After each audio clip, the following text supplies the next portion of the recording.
เอาว่าได้สบายดีอาจารย์หนูซื้อคุณาพันธ์ษาเป็นนักศึกษาการแพทย์ปีหนึ่งวันนี้หนูสิมาสาธิตเกี่ยวกับการซักยาของกรรมซีน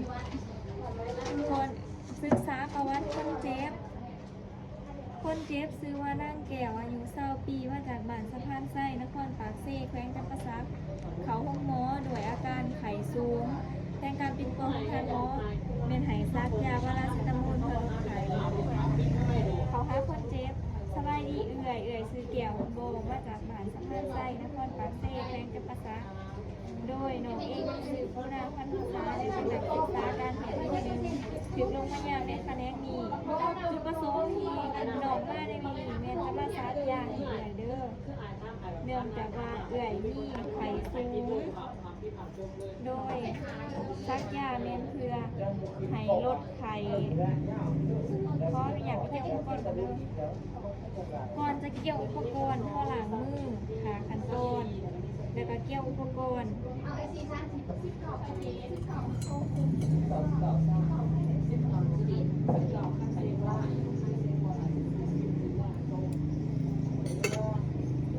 แล้วก็ใส่ซับลี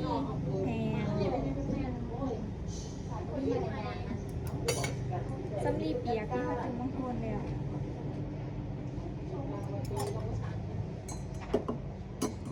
ดีสแลงตัวนี้เข้มดูหลังจากนั้นเขามากวดเบิ่งยาว่าถือตรงตามที่หมอสั่งแล้วหรือบ่เวลาเป็นจำนวน2 ml ถือตรงได้ค่ะเทียมอุปกรณ์หลังจากนั้นเขาจะมาล้างมือด้วยอังโกล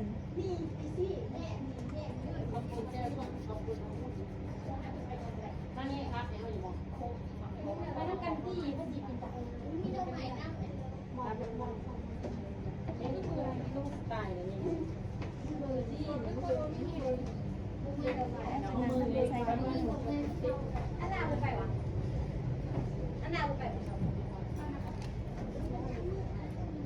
อุ้ยมันใช่จับมือกันเลย เมื่อไหร่คัดคืนอีกไหมคะเงินจ้างเมียวอ่ะจ้างสวยแล้วคือจังไรเนาะ อันน่ะเธอแบบว่าเดี๋ยวมาจับมือฉันนะเด็ดดี เพราะ มา ว่าก อะไรกันแม่ที่ไปทางของเจ้าแม่เถา หลังจากนั้นเขาจะมาเปลี่ยนหัวเข็ม ไปบอก นี่น้องคุณน้องชอบเฉยเฉยคุณไปอ่ะอันเขา เอาว่าจริงเนาะแต่เพราะว่าไปยี่ปุ่มส้มมันหลอมแน่วันนี้สอบปังที่ดีต้องสอบหมอค่ะ เขาจะมาเสร็จหลอดยาด้วยซัมลีเปียกจุ่มปูนเสร็จหัวปูน ไม่ดีเลยดี เป็นเรียบมาก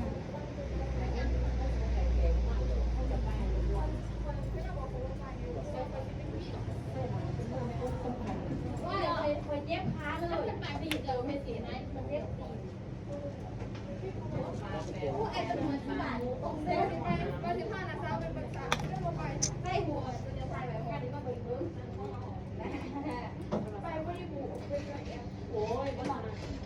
ตอนนั้นแกยังต้องมาดูที่ไหน มาไปที่ โอ้ยจะได้กินน้ำเลย เราจะต้องฟังไปแล้วก็ดูแล้วก็เด็กว่าจิ๋ว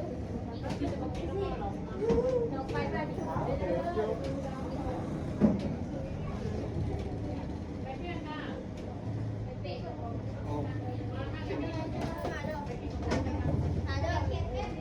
ถึงไหนไปไหมเอาเลยไม่ยืดเลยถึงเครื่องให้นี่ใส่เครื่องให้ใส่อันล้วงนี่นะไปล้วงกินกับคุณเครื่องให้ไปดังเอาโลโอ้ยแล้วก็หัวอย่างนั้นเธอจะไว้ห้ามข้าวยืดนะเอาเงินไปเลยไปดึงเนี่ยเอาไปเองนี่แหละเดียว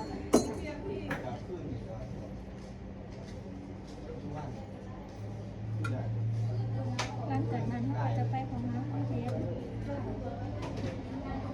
เขาหาคนเจ็บจับทางเอาคนเจ็บรับสภาพแวดล้อมให้เหมาะสมเปิดไฟแสงสว่างปิดผ้าม่าน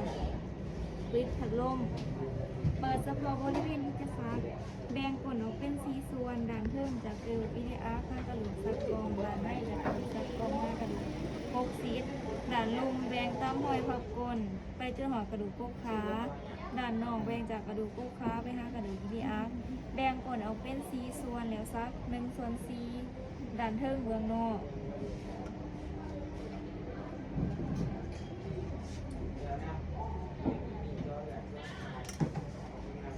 ขออนุญาตซักได้เลยถ้าจะซักเป็นมุม90องศาไม่ว่าจะมีน้ำยาก็ใส่เพื่อบีบน้ำยาแล้วใส่ซัมดีแหงมาก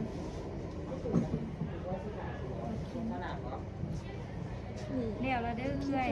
โบให้เอื่อยเนียนคงถ้าหากซักไปแล้วแต่สังเกตที่ว่ามีตุ่มหรือว่าพื้นขึ้นบริเวณที่ซักให้ไป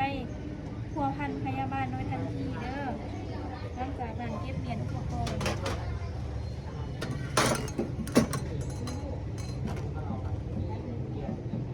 ถอดถุงมือล้างมือและถอดแมสแล้วก็บันทึกใส่เอกสารขอบใจ